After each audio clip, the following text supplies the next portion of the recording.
Hello दोस्तों, आपका स्वागत है मेरे यूट्यूब चैनल आरजे ज्ञान क्लासेस में। तो आज हम लोग देखेंगे अनुकंपा के आधार पर जो नियुक्ति होती है, यानी कि कंपैशनेट ग्राउंड पर जो अपॉइंटमेंट होता है वो देखेंगे। उसके क्या नियम हैं, उसके क्या प्रावधान हैं और वहाँ कहाँ कहाँ से क्वेश्चन बन सकते हैं, उसके सारे जो रूल्स हैं, थ्योरी है, उसको हम देखेंगे। और ऑब्जेक्टिव क्वेश्चन भी देखेंगे जो कि संबंधित जो अनुकंपा की नियुक्ति से संबंधित क्वेश्चन एग्जाम में आते हैं। इससे इस जो चैप्टर है, इस चैप्टर से आपके जेई में आते हैं क्वेश्चन, वेलफेयर इंस्पेक्टर एपीओ में आते हैं क्वेश्चन, एडब्ल्यू एएमई एडीएमई में आते हैं। ये इस्टेब्लिशमेंट रूल्स का ही एक पार्ट समझ लीजिए इसको, अनुकंपा के आधार पर नियुक्ति। ठीक है, तो चलिए हम लोग शुरू करते हैं। और शुरू करने से पहले यदि आप चैनल पर नए हैं, यदि आपने हमारे चैनल को सब्सक्राइब नहीं किया है तो सब्सक्राइब कर लीजिए। और वीडियो यदि पसंद आए तो वीडियो को लाइक कीजिए।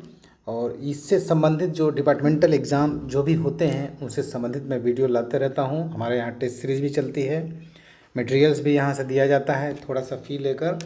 तो लास्ट में बताया जाएगा कैसे आप हमें ज्वाइन करेंगे यदि सीरियसली तैयारी करते हैं तो ये हमारा व्हाट्सअप नंबर है। चलिए हम लोग देखते हैं कंपैशनेट ग्राउंड अपॉइंटमेंट, यानी कि अनुकंपा के आधार पर नियुक्ति। इसको रेलवे में इंट्रोड्यूस 30/4/1979 को किया गया। इसमें इसका जो जिक्र है अनुकंपा के आधार पर नियुक्ति का जो जिक्र है, इसको कंपनसेशन ग्राउंड अपॉइंटमेंट भी कहीं कहीं कहा जाता है। तो वो मास्टर सर्कुलर नंबर 16 में है, जिसमें आपको ऑब्जेक्टिव क्वेश्चन भी बनता है कि जो कंपैशनेट ग्राउंड अपॉइंटमेंट है वो किस मास्टर सर्कुलर के अंतर्गत आता है। तो वो 16 नंबर मास्टर सर्कुलर के अंतर्गत आता है। ठीक है, अब ये मास्टर सर्कुलर होता क्या है ये भी हम लोग थोड़ा सा जानकारी ले लेते हैं। इससे क्वेश्चन तो बनेगा नहीं, लेकिन आप मास्टर सर्कुलर पढ़ रहे हैं और वो क्या है वो नहीं जान रहे हैं तो ये भी सही बात नहीं है। तो Indian railway A master circular is a document issued by railway board. ये भारतीय रेलवे में मास्टर सर्कुलर जो है रेलवे बोर्ड द्वारा जारी किया गया एक डॉक्यूमेंट है, एक दस्तावेज है। ठीक है,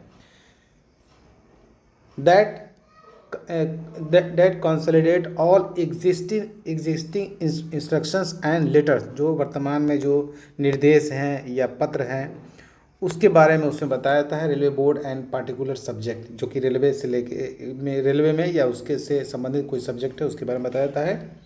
it serve a comprehensive guide for railway employees. ये क्या करता है, मार्गदर्शिका के रूप में काम करता है। ठीक है, और मार्गदर्शिका के रूप में काम करता है। Information on material such as promotions, promotion से संबंधित कोई चीज़ है, सर्विस बुक है, पेंशन है, एम्प्लॉयज़ बेनिफिट का कुछ है। ठीक है, इन सब के बारे में बताता है। तो ये सब चीज़ यहाँ लिखा हुआ है। चलिए हम लोग आगे देखते हैं।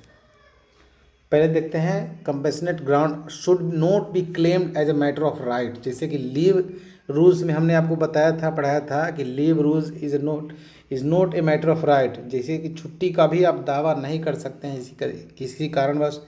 यदि आप जहाँ कार्यरत हैं वहाँ के ऑफिसर या सुपरवाइज़र ने आपको छुट्टी देने से इनकार कर दिया तो आप उसको क्लेम दावा कोर्ट में नहीं कर सकते हैं, क्योंकि छुट्टी के नियम में पहले वही लिखा हुआ है कि छुट्टी जो है अधिकार नहीं है कर्मचारी का। ठीक है, तो सुनने में नया लगेगा लेकिन ये बिल्कुल सही बात है। उसी तरह अनुकंपा को भी दावा नहीं किया जा सकता है। इसे ऑब्जेक्टिव क्वेश्चन भी बनता है कि इनमें से कौन से चीज़ हैं जिसका दावा नहीं किया जा सकता है रेलवे में। Which of the following is not a type of claim as a matter of right. इस तरह से आपके क्वेश्चन बनेंगे, तो आपको इन सब को याद रखना है। तो सबसे पहले हम लोग ये जान गए कि अनुकंपा जो कंपैशनेट ग्राउंड अपॉइंटमेंट जो होता है वो not a matter of claim है, not a claim as a matter of right, मतलब इसको दावा नहीं किया जा सकता है। इस पर आप लोग जो नियम है उस अनुसार सबको दिया जाता है। ऐसा नहीं है कि किसी को नहीं मिला है। यदि आप एलिजिबल है, आप एलिजिबल क्यों होंगे, अच्छा भगवान करे कि किसी को भी इस तरह से समय नहीं आए कि अनुकंपा के आधार पर किसी को नियुक्ति हो।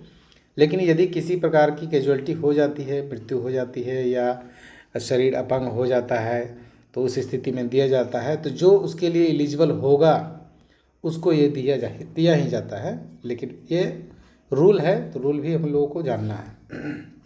चलिए, अनुकंपा दिया क्यों जाता है। Compassionate appointment is not a condition of service of employee who dies during service. यानी कि अनुकंपा जो नियुक्ति है किसी ऐसे कर्मचारी की सेवा के शर्त के अधीन नहीं है जिसकी सेवा काल के दौरान मृत्यु हो जाती है, जो किसी प्रकार की and is granted A dependent without any scrutiny and selection process, यानी कि किसी प्रकार की जांच या चयन प्रक्रिया के बिना आश्रित को दिया जाना चाहिए। मतलब जांच होगी, आप उस जो भी होगा उस लायक एलिजिबल होगा और जो भी उसमें जो रूल्स हैं उसको फॉलो करेगा तो उसके हिसाब से उसको नियुक्ति जाएगी। उसके क्वालिफिकेशन देखे जाएंगे। अनुकंपा नियुक्ति के लिए उसको दावा जो करने वाला है उसके रिलेशन देखा जाएगा कर्मचारी से, उसकी एक है जो इनकम के स्रोत हैं वो देखे जाएंगे, इसके हिसाब से दिया जाता है। हालांकि इनकम का स्रोत से कोई लेना देना नहीं है, आगे हम लोग देखेंगे। ठीक है, चलिए उसके बाद हम लोग it is an appointment granted after due and rigorous scrutiny of various criteria intended to help a family overcome a sudden financial crisis and help them overcome the situation। मतलब कि जो आर्थिक स्थिति जो नुकसान हो जाता है किसी घर में, किसी प्रकार की घटना हो जाती है तो उसको उबरने के लिए, वित्तीय तंगी से उबरने के लिए ये दिया जाता है ताकि उभरती हुई स्थिति से बाहर निकल सके वो। चलिए आगे देखते हैं। अब वो सिचुएशन कौन सा है जिसमें आपको नहीं, जिसमें किसी को अनुकंपा की नियुक्ति दी जाती है, वो सिचुएशन कौन सा है। व्हाट इज द, हम लोग एग्ज़ाम के व्यू से पढ़ रहे हैं, ठीक है, और ये नॉलेज होना चाहिए।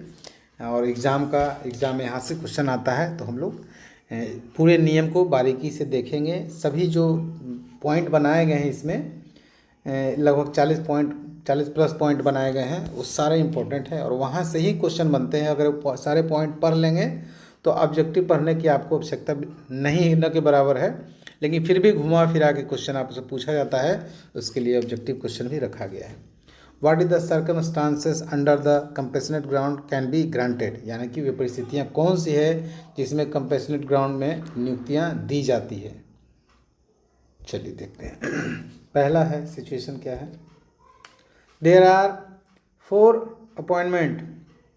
appointment of dependents of family employee who lose their life while on duty or become so disabled that they are unable to perform any work, यानी कि रेलवे उन कर्मचारियों के आश्रितों की नियुक्ति के लिए है जो ड्यूटी के दौरान अपनी क्या करते हैं, जान गंवा देते हैं या अपंग ऐसे हो जाते हैं कि वो किसी काम करने के लायक नहीं होते हैं, तो उनको अनुकंपा के आधार पर नियुक्ति दी जाती है। एग्जाम्पल में आपको दिया गया है, लोको है या ट्रैफिक रनिंग स्टाफ है या टेक्नीशियन है, हेल्पर हैं, एसएससी हैं, जेई हैं, कुछ भी हैं, उन सब को ये सुविधा दिया गया है।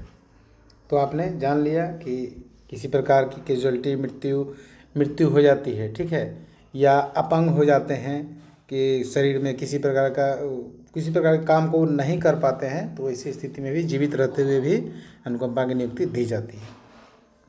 दूसरा पॉइंट है those who die due to any other reason while in service, सेवा के दौरान किसी अन्य कारण से भी मृत्यु यदि हो जाती है तो भी अनुकंपा के आधार पर उनको नियुक्ति दी जाएगी।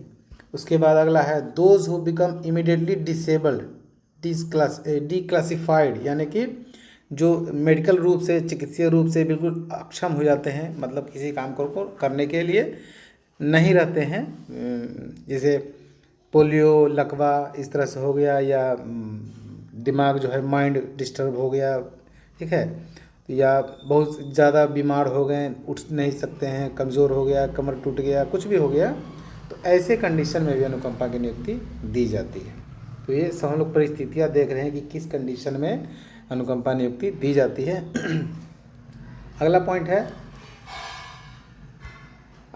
4, dependent of employees who are totally medically disabled may be considered for compassionate appointment subject to their eligibility similarity to case of death, यानी कि पूरी तरह से चिकित्सीय रूप से अक्षम कर्मचारी के आश्रित को उनकी योग्यता के अधीन, यानी कि जो क्वालिफिकेशन है उसके अधीन आएगा। ये भी क्वेश्चन एक बार पूछा गया है कि ग्रुप डी कर्मचारी की मृत्यु हो जाती है तो उसके जो आश्रित को कंपैशनेट ग्राउंड पर अपॉइंटमेंट दिया जाएगा, तो क्या डी में ही दिया जाएगा या सी में भी दिया जा सकता है।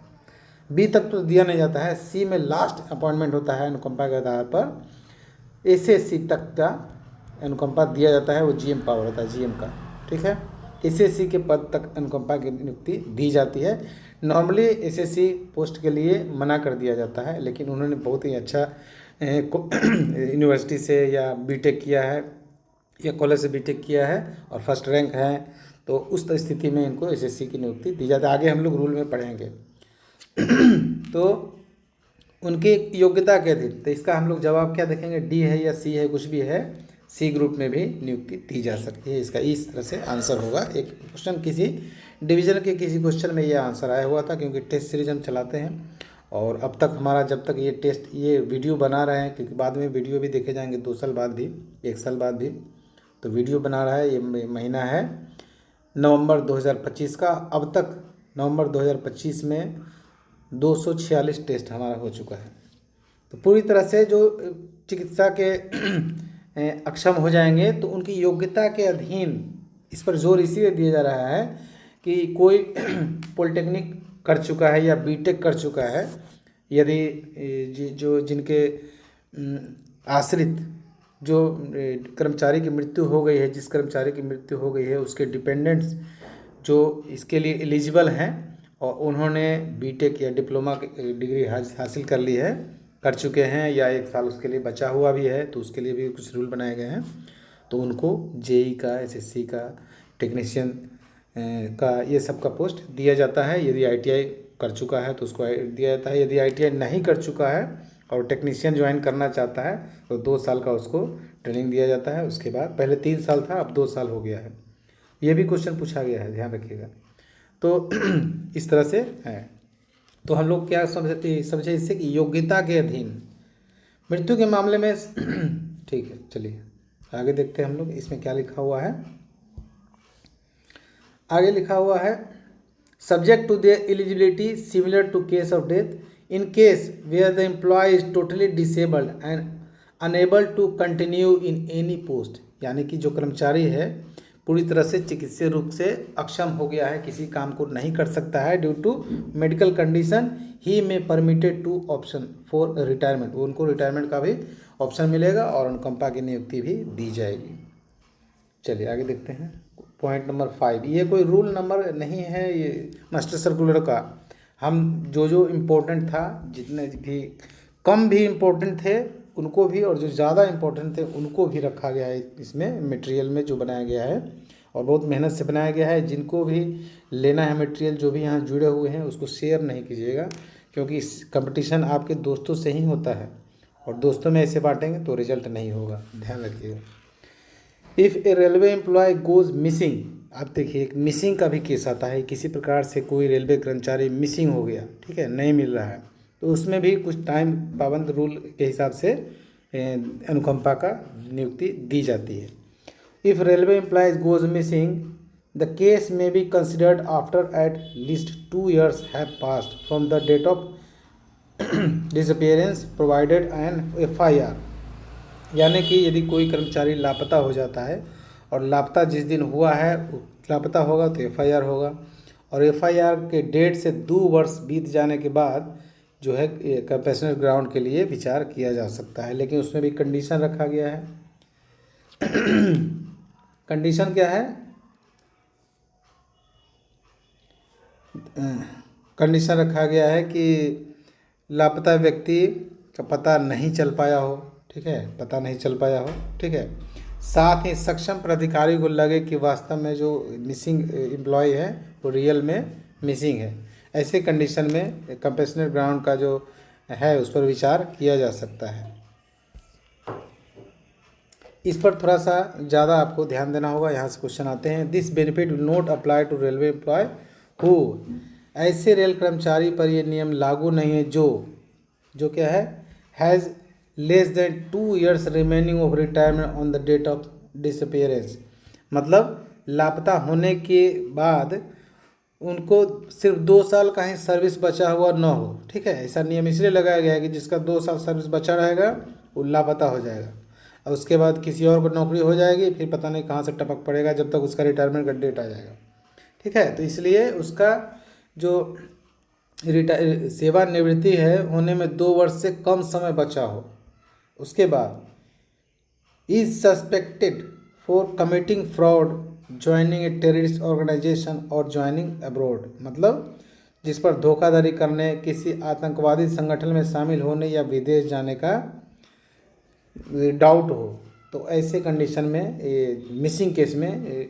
जो है कंपेशनेट ग्राउंड का अपॉइंटमेंट नहीं दिया जा सकता है। ठीक है, ये सारे पॉइंट को समझिएगा। इसको जो है कूट करके एग्ज़ाम में पूछा जाएगा कि इनमें से कौन कौन से सही हैं कंपेशनेट ग्राउंड पॉइंट के बारे में।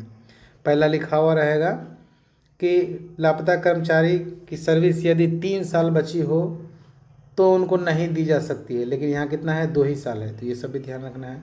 उसके बाद लिखेगा यदि लापता कर्मचारी पर जो है आतंकवादी संगठन या फ्रॉड में शामिल होने का डाउट हो फिर भी दिया जा सकता है, तो इसको हम लोग नहीं मानेंगे। इस तरह से आपको क्वेश्चन दिए जाते हैं, तो इसको भी बारीकी से पढ़िएगा। आगे देखते हैं, such appointment shall be subject to fulfilment of all condition, मतलब ऐसे नियुक्ति जो है शर्तों के अधीन है जिसकी रिक्ति की उपलब्धता शामिल है, पूर्ति के अधीन होगी। मतलब जो अगर वैकेंसी है तो भी इस तरह की नियुक्ति यदि ली जा रही है तो उसमें भी वही नियम फुलफिल होगा जो अन्य के साथ होता है, यानी कि जैसे कि वैकेंसी है कि नहीं है, चलिए आगे देखते हैं। अब देखिए लापता कर्मचारी है और पहले से क्वार्टर में रह रहा है, तो उसके लिए भी तो कुछ रूल होगा कि क्वार्टर कब खाली करेगा, क्या होगा नहीं होगा। चलिए इसमें संबंध में है, इसका इंग्लिश नहीं है ना, चलिए कोई बात नहीं। इसमें ये डिसाइड किया गया है, निर्णय लिया गया है कि मिसिंग एम्प्लॉय जो है उनके बच्चे, उनकी वाइफ यानी उनके चाइल्ड, उनकी वाइफ, उनके डिपेंडेंट जो भी है उन्हें वो और कंपेशनेट अपॉइंटमेंट के मामले में रेलवे क्वार्टर को बरकरार रखने में 6 महीने की छूट यानी कि 6 मंथ का रिलीव दिया जा रहा है। जहां कर्मचारी लापता है यानी कि कर्मचारी अगर मिसिंग है और अनुकंपा नियुक्ति होने पर एफआईआर दर्ज होने की तारीख से यानी कि एफआईआर जिस दिन हुआ है, रजिस्टर्ड हुआ, उसके 2 वर्ष के बाद शुरू होती है। इस प्रकार 2 साल तो उसको इसका एक लेटर आया था, उसके आधार 2 साल तो उसको मिलेगा ही, क्वार्टर में रहने के लिए 2 वर्ष मिलेगा, 6 महीने की छूट दी जाती है। और उसके बाद एक और है, 6 महीने का अतिरिक्त विस्तार जो प्रदान किया गया है रेलवे संबंधित रेलवे प्रबंधक के अनुमोदन से अगले 6 महीने के लिए बढ़ाया जा सकता है। पहले तो 2 साल, तो एफआईआर दर्ज होने के बाद 2 साल बाद ही नियुक्ति होगी, तो 2 साल के लिए क्वार्टर के लिए कोई समस्या नहीं है। 6 महीने का और रिलीफ दिया गया यानी कि 2.5 ईयर्स हो गया, और 6 महीने रेलवे के जो जनरल मैनेजर हैं, महाप्रबंधक हैं, उनके अनुमोदन से इसलिए दी जा सकती है कि अनुकंपा में नियुक्ति में देरी हो रही है, या लिखा हुआ है अनुकंपा नियुक्ति को अंतिम रूप देने में देरी होती है, जिसके लिए सामान्य किराए पर जो है वो जो रेलवे का क्वार्टर है 1, 2 और 1/2 3 साल के लिए दी जा रही है। और ये क्वेश्चन बार बार आपसे पूछा जाता है कि मिसिंग रेलवे कर्मचारी के केस में क्वार्टर कितने दिनों तक बनाए रख सकते हैं, तो वो होता है 3 साल। ठीक है, 3 साल। चलिए आगे देखते हैं हम लोग। रेलवे क्वार्टर रूल भी आपको पढ़ना है यदि वेलफेयर तैयारी करते हैं तो। वेलफेयर का भी टेस्ट होता है, यदि आप टेस्ट में ज्वाइन करना चाहते हैं तो वेलफेयर एपीओ का कंबाइंड टेस्ट होता है, आप दे सकते हैं। बहुत कम फी, 250 रुपये महीना लगता है, एवरी संडे टेस्ट होता है। चलिए, pass PTO in case of compassionate appointment to children spouse of missing railway employee, यदि रेलवे कर्मचारी मिसिंग है और उसके पत्नी, उसके बच्चों को पास पीटीओ चाहिए, तो उसके लिए भी रूल बनाए गए हैं। Dependent relative of missing railway employee may be included in the privileged pass PTO category where the father has been missing for at least 7 years, यानी कि लापता रेलवे कर्मचारी के आश्रितों को पास पीटीओ में शामिल किया जा सकता है जहां कम से कम 7 वर्ष की अवधि तक लापता यदि है।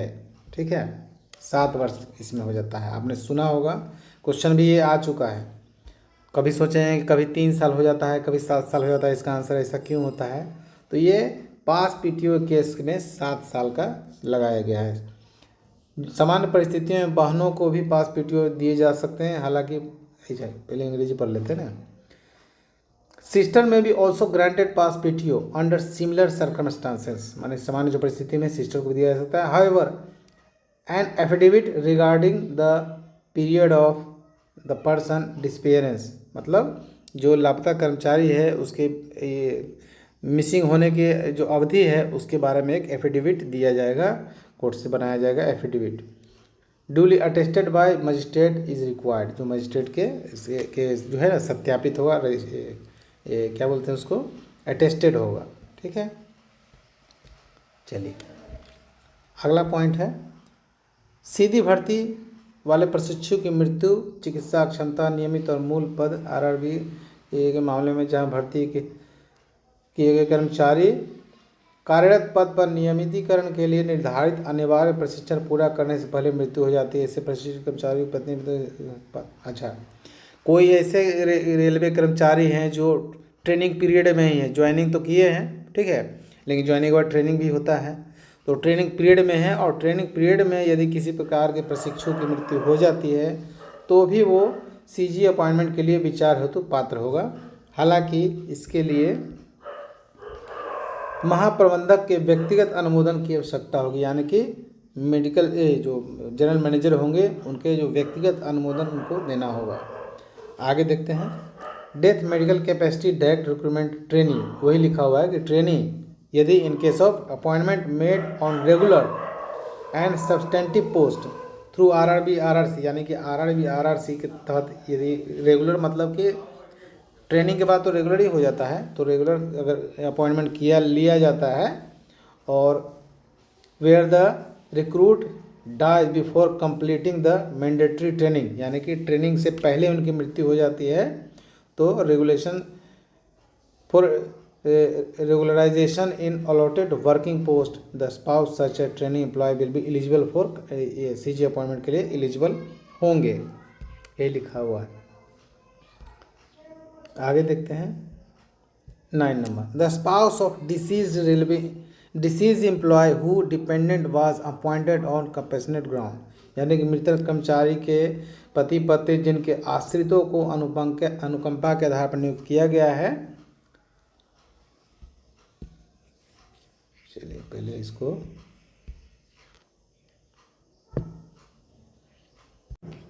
हम लोग 9 नंबर पॉइंट देख रहे थे, उस बीच में कोई मैसेज आ गया। The spouse of deceased employ who dependent was appointed on compassionate ground, यानी कि कोई जो मृतक कर्मचारी है उनकी पत्नी या उनके जो डिपेंडेंट हैं उनको यदि अनुकंपा के आधार पर नियुक्ति दी गई, ठीक है, और उनको ट्रेनिंग हो गया ground and dies become medically incapacitated during the prerequisite training, यानी कि ट्रेनिंग चल रहा है और ट्रेनिंग के दौरान ही उसकी भी मृत्यु हो गई।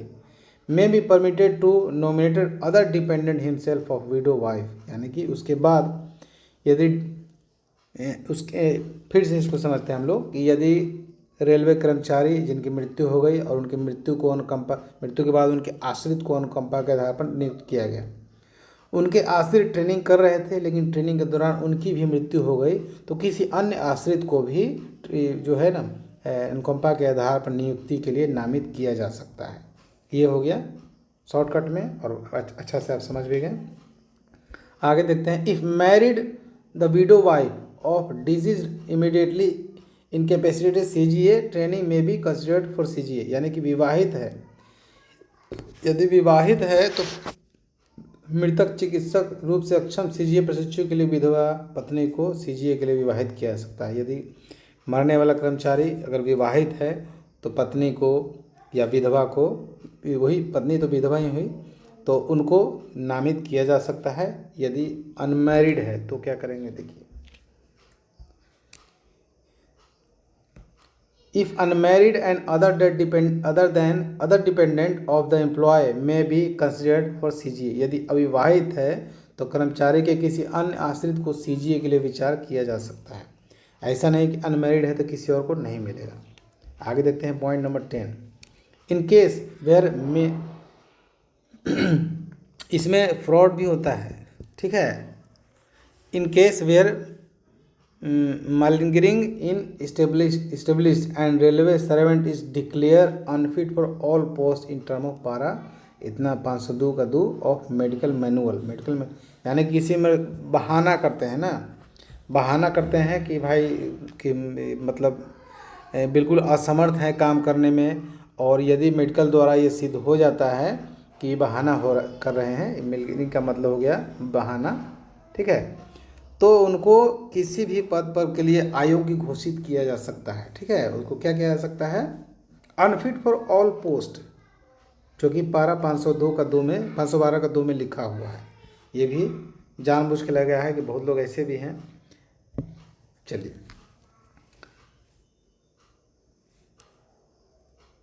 और उनको क्या किया जाएगा, सेवा से निवृत्त कर दिया जाएगा, और उनके आश्रित जो हैं किसी भी प्रकार की अनुकंपा स्वीकार नहीं होगी यदि इस तरह से पकड़े जाते हैं तो।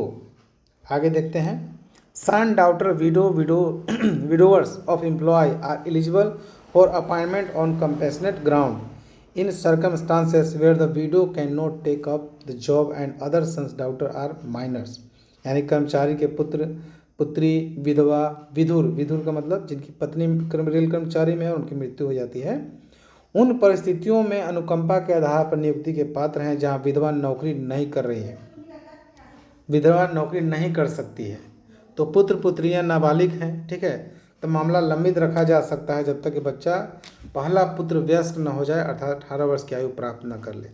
यानी कि यदि किसी कर्मचारी की मृत्यु हो जाती है और उसकी पत्नी जो है काम करने में बिल्कुल असमक्ष है और उसका पुत्र भी है यदि नाबालिग है, माइनर है, तो उनको समय दिया जा सकता है, वयस्क होने के बाद 18 साल जब पूरा हो जाएगा तब उनको नियुक्ति के लिए बुलाया जाएगा।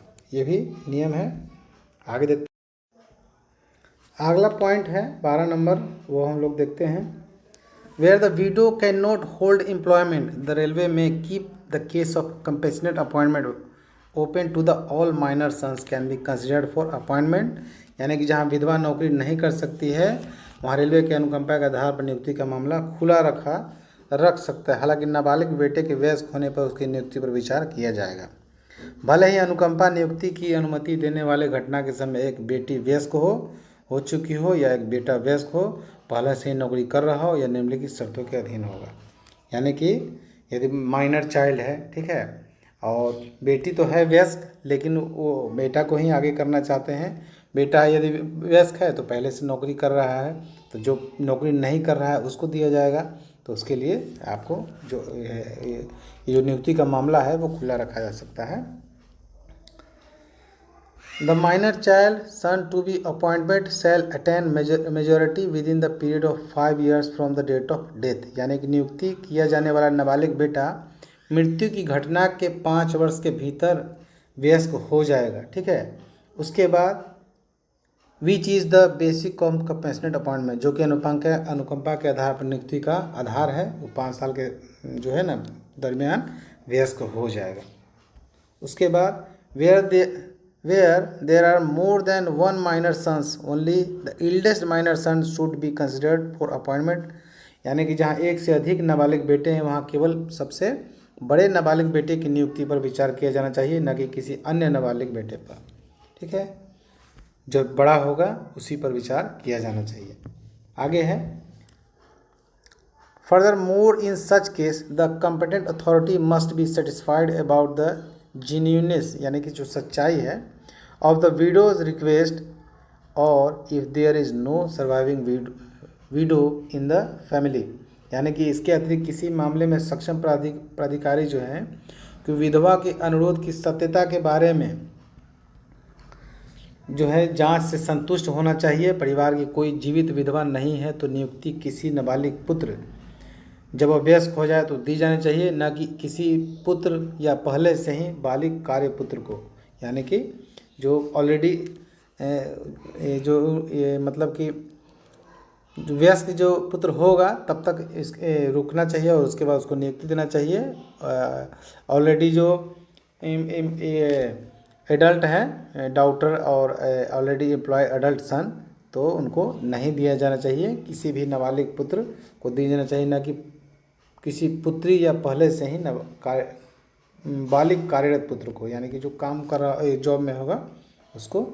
तो ये तो पहले भी एक पॉइंट क्लियर किया गया है। आगे देखते हैं, इसमें डी में दिया है, if candidate is major at the time of death medical incapacity of the former employee and has already taken admissible in case spouse, यानी कि यदि पूर्व कर्मचारी की मृत्यु चिकित्सा क्षमता के समय, जो कर्मचारी की मृत्यु हो गया हो या चिकित्सा रूप से अक्षम हो गया हो, तो उस समय नाबालिग है और पहले से ही किसी पाठ्यक्रम में प्रवेश कर चुका है, यानी किसी प्रकार के कोर्स कर रहे होंगे। ठीक है, किसी प्रकार का कोर्स कर रहे होंगे तो कोर्स के लिए भी समय दिया जाता है। ठीक है, तो he she will be allowed to complete their course subject to a maximum limit of 5 years for a completing of course, यानी कि 5 साल का समय दिया गया है, तो उसे पाठ्यक्रम पूरा करने की अनुमति दी जाएगी। पाठ्यक्रम पूरा करने की जो अवधि है वो 5 वर्ष के अधीन, बशर्ते वो रेलवे प्रशासन की विधिवत अनुमति ले, यानी कि परमिशन भी लेना है, और तब आपको 5 साल के जो आपको नहीं, जिसको मिलेगा वो 5 साल की जो सेवा मतलब समय मिलेगा। His her candidate for compassionate appointment will be considered according to his her required qualification, यानी कि उसकी उम्मीदवारी उस पर अर्जित योग्यता के अनुसार विचार किया जाएगा, और किस पोस्ट के लिए लेंगे उसके हिसाब से किया जाएगा। According to required qualification, the candidate will not be allowed to study in any course other than the course in which she was already admitted at the time of death, यानी कि जिस समय कर्मचारी की मृत्यु हुई हो और उसी समय किसी कोर्स में दाखिला लिए हों, तो वही कोर्स पूरा करने का उनको समय मिलेगा और उसी कोर्स के लिए परमिशन मिलेगा। ऐसा नहीं कि कुछ नया कोर्स करने के लिए परमिशन दिया जाएगा। ठीक है, यही है। आगे देखते हैं, if the candidate was a minor at time of death medical incapacity of the deceased former employ but an attaining major she has already taken admission in studying in course, यानी कि यदि उम्मीदवार दिवंगत, यानी कि जो मृत्यु जो हुई हो, पूर्व कर्मचारी की मृत्यु हो या चिकित्सा रूप से अक्षम हो गए होंगे के समय नाबालिग है, कैंडिडेट जो है जो लेगा कंपैशनेट अपॉइंटमेंट जो लेगा वो नाबालिग है, लेकिन वयस्क होने के समय पहले से ही किसी पाठ्यक्रम में प्रवेश ले चुका है और उसे अध्ययन कर रहा है, तो उसे प्रशासन से उचित अनुमति लेने पर पाठ्यक्रम को पूरा करने की अनुमति दी जाएगी। पाठ्यक्रम को अधिकतम 5 वर्ष के अधीन सीजे उपनियुक्ति के लिए उम्मीदवार पर उसकी अर्जी योग्यता के अनुसार विचार किया जाएगा। ये भी पॉइंट है। आगे देखते हैं, लगता है वो पॉइंट डबल